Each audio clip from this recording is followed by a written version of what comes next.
मी video बनवायला लागल्यापासून बऱ्याच जणांना प्रश्न पडतो, सरकारी नोकरी आहे मग तरी तुम्हाला रील्स का बनवायचा? तर भावांनो, आम्ही दोघं नवरा बायको सरकारी नोकरी एवढ्या दिवसापासून म्हणजे 3-3.5 वर्ष झाली. 3.5 वर्षामध्ये सरकारी नोकरी करत करत आमच्याकडे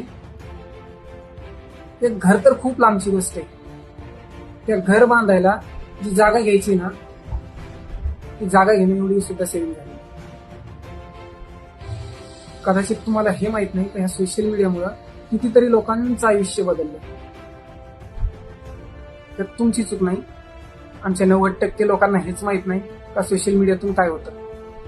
आमच्या लोकांना फक्त हेच वाटतं का युट्यूब, इंस्टाग्राम आणि फेसबुक म्हणजे फक्त दुसऱ्यांचे व्हिडिओ बघायचे, त्याच्यावर लाईक करायचं, कमेंट करायच्या आणि टाइमपास करायचा. याच्यासाठीच आमच्या लोकांना हे कुणी सांगतच नाही का त्याच्यातून 4 पैसे भेटतात, लोकांचं आयुष्य बदलतं. आणि नाहीच काय झालं ना तर स्वतःची पर्सनॅलिटी तर डेव्हलप होईल, 4 लोकांच्या समोर आपले विचार मांडण्याची क्षमता तर निर्माण होईल.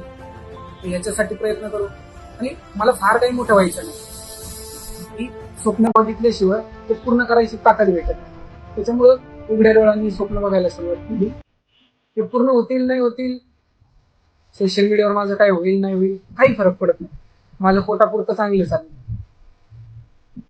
त्याच्यामुळं प्रत्येक गोष्टी जशी गुगलला सर्च करताना तसं कधीतरी हे सर्च मारून बघा का सोशल मीडियातून नक्की काय काय होतं आणि किती लोकांच्या आयुष्याबद्दल.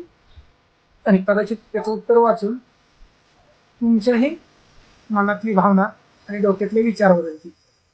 एकदा सर्च नक्की करून पहा. जय हिंद, जय महाराष्ट्र.